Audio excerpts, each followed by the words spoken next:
नमस्कार। कभी सोचा है कि जब कोई बच्चा जुर्म करता है तो क्या वो अकेला जिम्मेदार होता है? आज हम भारतीय न्याय संहिता की एक बहुत ही खास धारा सेक्शन 95 को समझेंगे। ये एक ऐसा कानून है जो बच्चों के लिए एक मजबूत ढाल का काम करता है। चलिए इस पूरे मसले को समझने की शुरुआत एक सीधे से सवाल से करते हैं। अगर कोई बच्चा कोई अपराध करता है तो असली अपराधी कौन है? वो बच्चा या फिर वो जो शायद पर्दे के पीछे से ये सब करवा रहा है? ये एक बहुत ही कड़वी और परेशान करने वाली सच्चाई है कि कई अपराधी बच्चों को एक ढाल की तरह इस्तेमाल करते हैं। मतलब वो बच्चों की मासूमियत का फायदा उठाते हैं, उनसे जुर्म करवाते हैं ताकि वो खुद सजा से साफ बच निकले। लेकिन अब कानून ने इस बहुत ही गंभीर समस्या का एक बहुत मजबूत और एकदम साफ जवाब तैयार कर लिया है। और ये जवाब है भारतीय न्याय संहिता के धारा 95। इस कानून का एक ही मकसद है, बच्चों को अपराध की दुनिया से दूर रखना, और जो बड़े लोग ऐसा करते हैं उन्हें उनकी असली जगह यानी सलाखों के पीछे पहुंचाना। ठीक है, तो अब जरा गहराई में उतरते हैं और देखते हैं कि ये कानून असल में किन किन हरकतों को अपराध मानता है और ये किसकी हिफाजत करता है। देखिए, सबसे पहले तो ये जानना बहुत ज़रूरी है कि कानून की नज़र में बच्चा है कौन। तो इस धारा के हिसाब से 18 साल से कम उम्र का कोई भी व्यक्ति एक बच्चा माना जाएगा। सिंपल। तो ये कानून कहता है कि किसी बच्चे को किसी भी अपराध के लिए हायर करना, उसे नौकरी पर रखना या किसी भी तरह से उसका इस्तेमाल करना, ये सब गैर कानूनी है। और हाँ, बात यहीं खत्म नहीं होती। इसमें यौन शोषण और पोर्नोग्राफी जैसे घिनौने अपराध भी शामिल किए गए हैं। तो सवाल ये है कि अगर कोई बड़ा ये गुनाह करता है तो उसका अंजाम क्या होगा?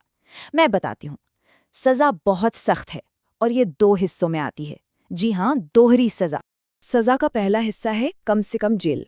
मतलब इस जुर्म के लिए कम से कम 3 साल की जेल तो होनी ही होनी है। ये तो मिनिमम है। और जुर्म कितना गंभीर है, इस आधार पर यह सजा बढ़कर 10 साल तक जा सकती है, और साथ में भारी जुर्माना भी लगेगा, वो अलग। पर रुकिए, कहानी यहीं खत्म नहीं होती। जैसा मैंने कहा, ये तो सजा का सिर्फ एक हिस्सा है। इस कानून का सबसे पावरफुल हिस्सा तो अब आने वाला है। और ये रही इस कानून की सबसे बड़ी बात।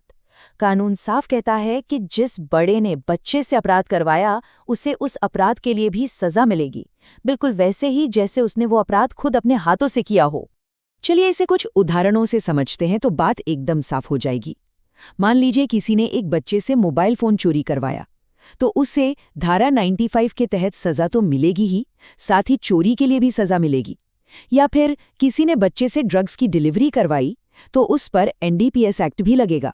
और अगर मामला बाल पोर्नोग्राफी का है तो पोक्सो एक्ट के तहत भी कार्रवाई होगी। यही है दोहरी सजा का असली मतलब। तो इस पूरे कानून का निचोड़ क्या है? इसका सार क्या है? इसे एक बहुत ही सीधी और कभी ना भूलने वाली लाइन में समझा जा सकता है। और वो सिद्धांत है, बच्चे से अपराध करवाया मतलब खुद अपराध किया।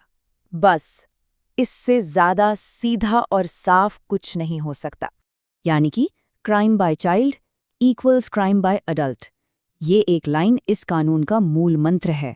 इसे याद रखना बहुत आसान है और ये इसके इरादे को पूरी तरह से साफ कर देता है। तो आज का ये विश्लेषण हम इसी सवाल के साथ खत्म करते हैं कि ये कानून बच्चों की सुरक्षा के प्रति हमारे समाज की क्या जिम्मेदारी तय करता है। ये एक ऐसा सवाल है जिस पर हम सबको सोचने की जरूरत है।